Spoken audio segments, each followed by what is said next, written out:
ஐந்தாம் கட்ட கலந்தாய்வின் மூலம் கீழ்கண்ட பதவிகளுக்கு தெரிவு பெற்றவர்களின் தெரிவு பட்டியல் கீழ்கண்ட நியமன அலுவலருக்கு 22/5/2025 அன்று அனுப்பப்பட்டுவிட்டது என்ற விவரம் தெரிவிக்கப்படுகிறது. முதல் போஸ்ட் செயல் அலுவலர் கிரேட் 4 இந்து சமய அறநிலையத்துறை. இரண்டாவது போஸ்ட் இளநிலை செயல் பணியாளர் அலுவலகம், தமிழ்நாடு கூட்டுறவு பால் உற்பத்தியாளர்கள் கூட்டுறவு இணையம். மூணாவது போஸ்ட் தட்டச்சர், சென்னை சார்நிலை நீதிமன்றம். நாலாவது போஸ்ட் தட்டச்சர், தமிழ்நாடு மகளிர் மேம்பாட்டுக் கழகம். ஐந்தாவது போஸ்ட் இளநிலை உதவியாளர் மற்றும் தட்டச்சர், சென்னை பெருநகர் வளர்ச்சி குழுமம்.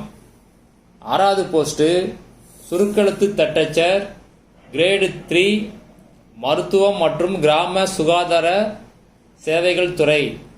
ஏழாவது போஸ்ட் சுருக்கெழுத்து தட்டச்சர் கிரேடு 3 முதன்மை மாவட்டம் மற்றும் அமர்வு நீதிபதி திண்டுக்கல். எட்டாவது போஸ்ட் சுருக்கெழுத்து தட்டச்சர் கிரேடு 3 தமிழ்நாடு மகளிர் மேம்பாட்டு நிறுவனம். ஒன்பதாவது போஸ்ட் சுருக்கெழுத்து தட்டச்சர்